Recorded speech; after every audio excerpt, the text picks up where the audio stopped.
मुजफ्फरपुर जिले की वह अनुसूचित जाति के लड़की के हत्या की मामला लगातार सुर्खियों में बना हुआ है। एक हफ्ता में एक आरोपी के घर पर कुर्की जब्ती की कार्रवाई हो जाती है और अगले ही दिन जब आरोपी अरेस्ट होते हैं तो जो सनसनीखेज खबरें निकल करके आती है, सभी हैरान हो जाते हैं।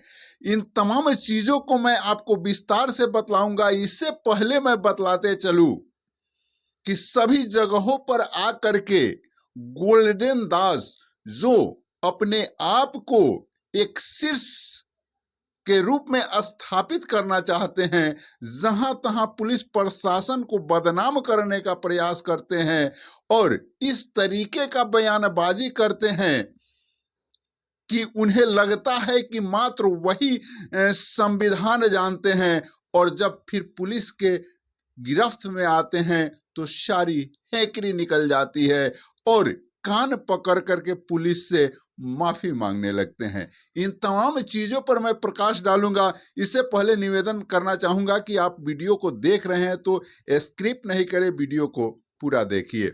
मित्रों, मैं बतलाते चलूं कि पिछले कुछ दिनों से, एक सप्ताह से एक मामला मुजफ्फरपुर जिले के पारू प्रखंड के लालू छपरा के बगल का ही गांव है, लेकिन लालू छपरा प्रसिद्ध गांव है, इसलिए लालू छपरा से ही तमाम मीडिया बंधु हमारे उस गांव के बारे में चलाते हैं।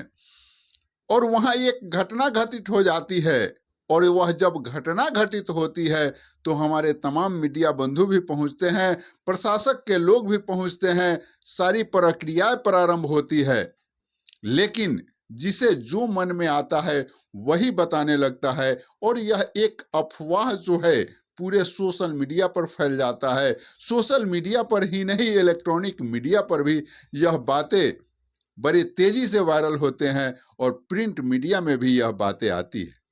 सभी जगहों पर यह चर्चाएं होती है कि एक दलित लड़की के साथ एक अधेड़ व्यक्ति जो है जबरन घर से उठा करके ले जाता है और उसके साथ बलात्कार करता है, उसके स्तन को काट देता है और उसके गुप्तांग में जो है चाकू मार देता है और उसकी हत्या करके पानी में फेंक देता है। ऐसी खबरें जो है सोशल मीडिया पर चलने लगती है। पुलिस प्रशासन के लोग भी आते हैं और जब सारे चीजों को बारीकी से जांच पड़ताल जब किया जाता है और जब सच्चाई सामने आती है तो सभी हैरान हो जाते हैं। जब मुख्य आरोपी संजय राय की गिरफ्तारी होती है और वह जब बातें बतलाते हैं तो पहले से तो पुलिस पर्दा को उठा ही रही थी, लेकिन इतना जल्दी इतना साफ सुथरा रिजल्ट इसका आ जाए, यह थोड़ा सा आदमी को परेशान जरूर करता है। आप सोचिए, एक सप्ताह के अंदर में संजय राय के घर पर कुर्की जब्ती तक की कार्रवाई होती है। और दूसरा एक बहुत बड़ा बात मैं आपको बतलाने का प्रयास कर रहा हूं कि पुलिस के द्वारा यह बात बताई गई है कि वह लड़की जो है 14 वर्ष का आयु उसका बतलाया जा रहा है, और पुलिस के द्वारा यह बतलाई जा रही है कि जो पुलिस के जांच पड़ताल में जो मामला आए हैं, वह उस मामले में जो है वह लड़की का प्रेम प्रसंग संजय राय से 3 वर्ष पूर्व से चल रहा है। थोड़ा सा देखिए, बड़ा इंपॉर्टेंट बात हम आपको बतला रहे हैं, कारण कि कुछ चीजें होती है जो कागज पत्र में गड़बड़ हो जाती है और उसका भुतभोगी कहीं ना कहीं किसी को होना पड़ता है। तो आप जरा सा सोचिए, 3 वर्ष पूर्व से वह लड़की प्रेम प्रसंग चल रहा है संजय राय से। संजय राय का उम्र जो है 45 से 50 वर्ष बतलाया जा रहा है। थोड़ा सा बारीकी है ये। 3 वर्ष पूर्व उस लड़की का उम्र जो है 11 वर्ष होता है। तो 11 वर्ष के लड़की प्रेम प्रसंग की बात करती है, प्रेम प्रसंग में वशीभूत होती है। ये कैसे संभव है? थोड़ा सा आप इस पर कमेंट करिएगा। मैं इस पर थोड़ा सा प्रकाश डाला हूं और आगे मैं लिए चलता हूं। हमारे संविधान की हर एक भाषा मर्यादित है। हमारे संविधान में हर एक नागरिक को सुरक्षा की बात कही गई है, लेकिन कुछ लोग आते हैं और उन्हें लगता है कि बाबा साहेब भीमराव अंबेडकर अगर संविधान लिखे हैं तो यह संविधान में केवल हम ही को अधिकार दिया गया है। उन्हें यह बात नहीं दिखता कि भाई संविधान अगर लिखाया है तो पूरे भारत के नागरिक को वह संविधान सुरक्षा देती है, और वह अपने आप को इतना बड़का विद्वान बन जाते हैं कि जो हमारे राज्य के रक्षक हैं उन्हीं को अपमानित करने लगते हैं। संविधान आपको अधिकार देता है कि भाई आप अपने सुरक्षा का ख्याल रख सकते हैं, नहीं तो शांतिपूर्ण ढंग से आप अपने बातों को प्रशासक के पास, सरकार के पास पहुंचा सकते हैं। लेकिन संविधान आपको यह अधिकार नहीं देता कि आप दूसरे के मौलिक अधिकारों का भी हनन करिए, आप दूसरे के अधिकारों का भी हनन करिए। लेकिन कुछ लोग हैं, जैसे मैं आपको बतलाते चलता हूं कि उस कांड में गोल्डन दास जी आते हैं। गोल्डन दास जी चर्चा में रहने वाले लोग हैं, लेकिन आप तस्वीरों के माध्यम से, फेस के माध्यम से आप देखेंगे तो उनके उम्र से आपको लग जाएगा कि इनका उम्र लमसम कितना हो सकता है। और उतना ही उम्र में वे अपने आप को सबसे ज्ञानी, सबसे शीर्ष पर स्थापित करने का अपने मनोभाव में पाल लेते हैं, और कहीं भी जाना और कुछ बोल देना, हजारों लोगों के साथ जाना, कहीं कुछ बोल देना, उपद्रव फैला देना, और जब पुलिस के गिरफ्त में आते हैं तो सीधा जो है जमीन पर आ जाना, सीधा कान पकड़ के माफी मांगने लगना। क्या आप इसी को एक अच्छे योद्धा कहते हैं?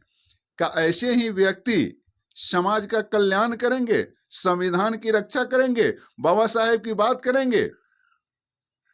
मैं किसी का विरोध नहीं करता, लेकिन मैं आपको बतलाने का यह प्रयास करता हूं कि संविधान अगर किसी को अधिकार देता है, संविधान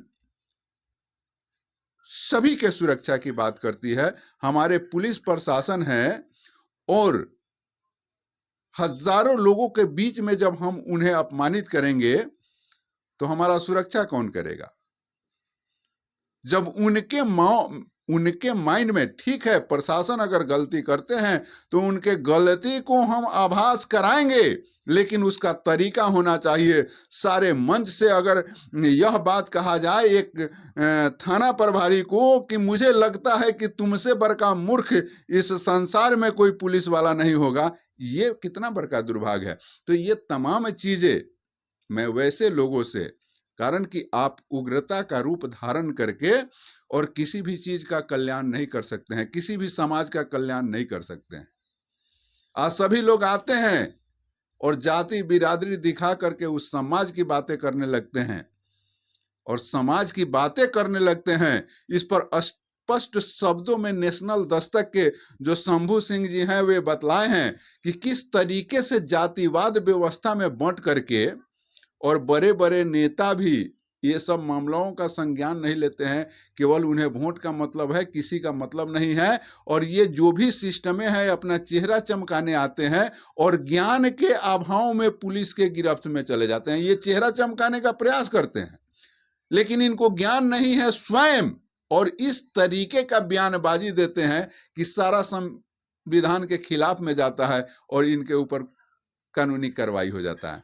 तो ये लोग तो अपने दोषी होते ही होते हैं, अंत में जो है और कुछ हमारे समाज के काबिल लोग हैं उन्हें भी दिग्भ्रमित करके उन्हें भी गड़बड़ कर देते हैं। जैसे लालू छापरे वाले मामले में जो है गोल्डन दास के साथ साथ 20 और लोग अरेस्ट हुए हैं।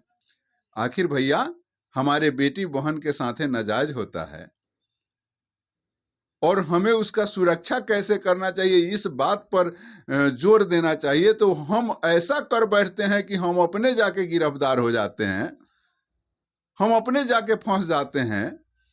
तो जो आदमी अपना सुरक्षा अपने नहीं कर सकता है, वह किसी और का सुरक्षा क्या करेगा?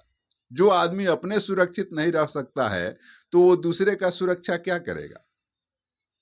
तो सबसे पहले अगर आपको संविधान की रक्षा करना है, संविधान के पक्ष में खड़ा होना है, अपने समाज की रक्षा करना है, तो यह बात आपको सोचना होगा कि पहले हम सुरक्षित रह करके, संविधान के दायरे में रह करके, कानून के दायरे में रह करके और इस तरीके का आवाज उठाए कि हम अपने समाज को मदद कर दे, तब आप काबिल बनिएगा। न कि जा करके डंडा उठाइए और 2 डंडा किसी को मार दीजिए और जेल चले जाइए, अपने आप को बहुत काबिल बोलते रहिए। तो इस तरह की सारी मामलाएं जो निकल करके सामने आई है और सोशल मीडिया पर ये तमाम खबरें जो निकल करके आई है, तो मैं सोशल मीडिया के पत्रकारों से भी या जो भी लोग इस क्षेत्र में काम करते हैं उस पर मैं एक प्रश्न उठाने वाला हूं कि आप की भी जिम्मेवारी है। जैसे पुलिस प्रशासन का कहना है कि मैं वैसे सोशल मीडिया पर भी कार्रवाई करूंगा, वैसे सोशल मीडिया को नोटिस दिया जाएगा कि आपने अफवाह क्यों फैलाया।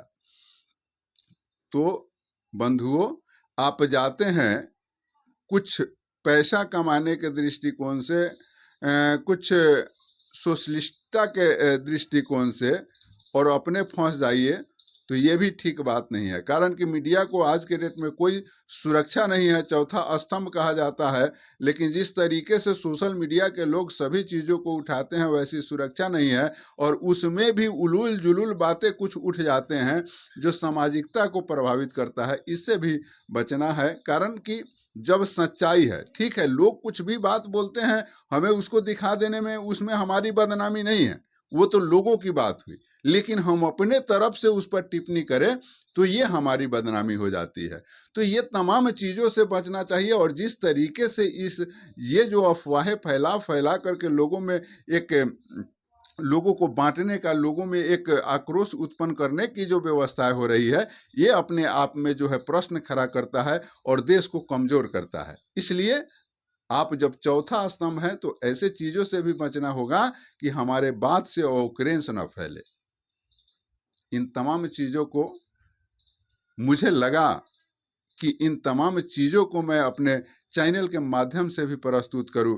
जिस तरीके से पुलिस प्रशासन जांच पड़ताल करके और एक सटीक चीज़ उसमें ला रही है, ये अपने आप में काबिल है। हमें अपने पुलिस प्रशासन पर विश्वास जरूर रखना चाहिए।